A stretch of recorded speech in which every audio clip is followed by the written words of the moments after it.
Centre में मोदी है, Ram ji. UP में योगी जी, लक्ष्मण जी है। लक्ष्मण जी, राम लक्ष्मण गवर्नमेंट चल रहे हैं। ये रामराज है। ये रामराज के मतलब है राम लक्ष्मण भरत शत्रुघ्न सब एक है। एक है राम, एक है। हनुमान जी कौन है? हनुमान जी अमित शाह जी हनुमान। अमित शाह जी हनुमान जी और योगी जी लक्ष्मण जी हैं। Yes। और राम कौन है? मोदी जी। जय मोदी जी, जय मोदी। जय श्री राम, जय लक्ष्मण। जो आप दान करते हैं डोनेशन, उसका चोरी हो गया, लोगों ने मिसयूज कर दिया, तो आप कांग्रेस पार्टी है ना, कांग्रेस पार्टी है ना यहाँ। बीजेपी है, बीजेपी मैं नहीं कह रहा हूँ। बीजेपी अच्छा है। यूपी में बीजेपी है। यूपी है, बीजेपी नहीं। यहाँ अयोध्या में लोकल है ना, लोकल कांग्रेस पार्टी है ना, इसलिए कौन है लोकल एमएलए, कौन है? हाँ? इतना बड़ा अमूल्य खजाना जो भगवान जगन्नाथ के ताबे में है, आप उसको भी संभाल नहीं पाए। चाबी खो गई, किसके पास गई? क्या वो खोलता है, बंद करता है, क्या करता है? क्या डुप्लीकेट चाबियों से ये रत्न भंडार रातों में कोई खोलता था क्या? क्या डुप्लीकेट चाबियों से ये उत्तम भगवान के आभूषण चोरी होते थे क्या? कहीं और लापता होते थे क्या? क्या होता था? डुप्लीकेट चाबी वाला मामला, चाबी खो जाना गंभीर है। नहीं, आपके घर में चोरी होती तो आप चोर को कोसते हैं, घर को नहीं कोसते। ये पूरा हमको हिंदुओं को, हिंदू समाज को ये समझना चाहिए, अपने ही लोगों को समझना चाहिए। और जिन लोगों ने यहाँ पर दान दिया है, उन्होंने रिश्वत नहीं दी भगवान को कि भी मेरे इस दान का ध्यान देना। ध्यान तो बिना किसी, दान जो है वो बिना किसी उपेक्षा के होता है, अपेक्षा के होता है। और भगवान राम द्वापर युग से कब से हैं, उनकी प्रतिष्ठा को या उनके मंदिर की प्रतिष्ठा को कोई एक फेज़ होता है, जिस फेज़ को मीडिया ही उठाता है। और उठाना भी चाहिए, क्योंकि जो गलत काम हुआ है उसको, उसकी आलोचना करनी चाहिए। मगर इसका मंदिर पर कोई वो पड़ेगा, या लोगों की आस्था पे कोई फर्क पड़ेगा, या सनातन पे कोई फर्क पड़ेगा, मैं इसमें कतई विश्वास नहीं रखता। जय श्री राम। और बहुत गर्व से कहता हूं, एकमात्र पूरी दुनिया में भारत है जो पत्थर में प्राण डालता है। रुको जरा, सब्र करो। किसी आदमी में भी डाल दोगे, पत्थर में तो डाल देते हो। देखिए, कोई सेना का सैनिक शहीद हो जाएगा सीमा पे, तो आप डाल दोगे उसमें प्राण। और सबसे शर्म की बात तो माननीय मुख्यमंत्री जी के लिए है, जिस मंदिर में आप हफ्ते में 2 बार जाते थे। योगी आदित्यनाथ जी हफ्ते में 2 बार राम मंदिर दर्शन करने जाते थे और जान नहीं पाए, आपकी नाक के नीचे डकैती पड़ गई। कहां थी आपकी इंटेलिजेंस, कहां थी आपकी जानकारी, कहां था आपका खुफिया विभाग?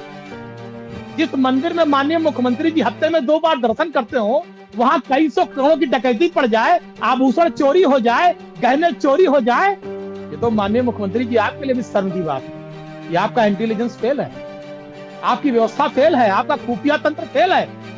पूरे राम मंदिर का 140 करोड़ का चढ़ावा लुट गया और आप दर्शन करते रह गए। ये तो आपके लिए भी शर्म की बात है माननीय मुख्यमंत्री जी, आपको भी सोचना चाहिए इस बारे में कि आपके रहते राम मंदिर लुट गया। ऐसी आपकी राम भक्ति किस काम की? दिखावा किसी काम नहीं आएगा। असली न्याय करिए। अगर असली राम भक्त हैं, सारे डकैतों पर मुकदमा दर्ज करिए, जेल भेजिए, ट्रस्ट भंग करवाइए प्रधानमंत्री से बात करके, और नया ट्रस्ट बनाइए, ईमानदार ट्रस्ट बनाइए। इसमें सारे पूज्य शंकराचार्यों को रखिए, अयोध्या के पूज्य संतों महंतों को रखिए, प्रभु श्री राम के जो वंशज हैं उनको रखिए। ये जो बाहरी लोगों को आपने रखा है, जो आते हैं यहाँ पर देशाटन और पर्यटन करने, इनको मत रखिए। जिनके लिए राम मंदिर केवल एक समय बिताने का और अपनी प्रसिद्धि का साधन हो, उनको मत रखिए। ऐसे लोगों को रखिए जिनके दिल में मर्यादा पुरुषोत्तम प्रभु श्री राम के लिए समर्पण हो। तुम्हारे आरएसएस के लोग जब भगवान को राम जी को भगवान नहीं मानते, तो उनको राम मंदिर में क्यों तुमने बैठा करके रखा? बताओ बताओ। जब तुम्हारी डबल इंजन की सरकार है, तो तुम्हारी नाक के नीचे इतनी बड़ी चोरी कैसे होती रही? कहाँ थी तुम्हारी एलआईयू, कहाँ थी तुम्हारे विजिलेंस? केवल हम लोगों के पीछे लगाने के लिए है? बताओ। और बताओ, जब ये सब हो गया है तो नैतिकता कहाँ है तुम्हारी?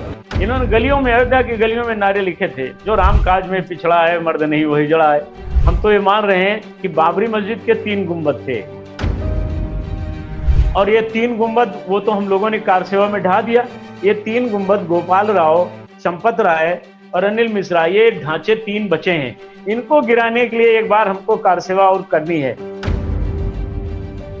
वहां उनके मंदिर में ही होम स्टे बना हुआ है। उस होम स्टे में 1 घंटे के लिए 1000 रुपए लिया जाता है। कपल्स आते हैं जोड़े जोड़े, वहां क्या करते होंगे। इन्होंने जो अयोध्या का स्वरूप है गंगा और दूध के समान, उसमें नींबू और कूड़ा डालने का काम इन लोगों ने किया है। इन्हें सच में इनका अपराध यह है कि इन सबको मृत्यु दंड मिलना चाहिए। भारतीय जनता पार्टी के केंद्रीय नेता मेरे पास आए, बड़े आए तो मुझे मैनेज करने ही थे। उन्होंने कह भी दिया, पर बोले भैया आपका औरा इस समय हनुमान जी की कृपा से भरा है, अब जो कर रहे हो सही है। मेरी हिम्मत नहीं कि मैं कुछ कहूँ। वो सफारी सूट पहन कर आए थे, कुर्ता पैजामा लखनऊ में उतार दिया, वहाँ सफारी सूट खरीदा उन्होंने और मेरे पास आए। मुझे संघ के एक बड़े नेता हैं, हमारे बड़े संपर्क में रहने वाले हैं, उन्होंने कहा संतोष भाई आपकी हत्या हो सकती है। एक आरोप लगा था 2020 में चंपत राय ने 1 करोड़ रुपए की जमीन 18 करोड़ में खरीद ली, खूब छपा। और मैंने पत्रकारों को जितनी बुरी तरह से मैं फटकार सकता था, बदतमीज, बेवकूफ, नालायक, गधा, अज्ञात, वो मेरी प्रशंसा करते हैं। पत्रकारों के साथ जिस तरह से मैं बिहेव करता हूँ, और वो आरोप सब गायब हो गए। और मैंने ये कहा था मेरे ऊपर आरोप लगते रहते, जा भाग नालायक। और मैंने वीडियो पर बोली है सारी बातें, वीडियो।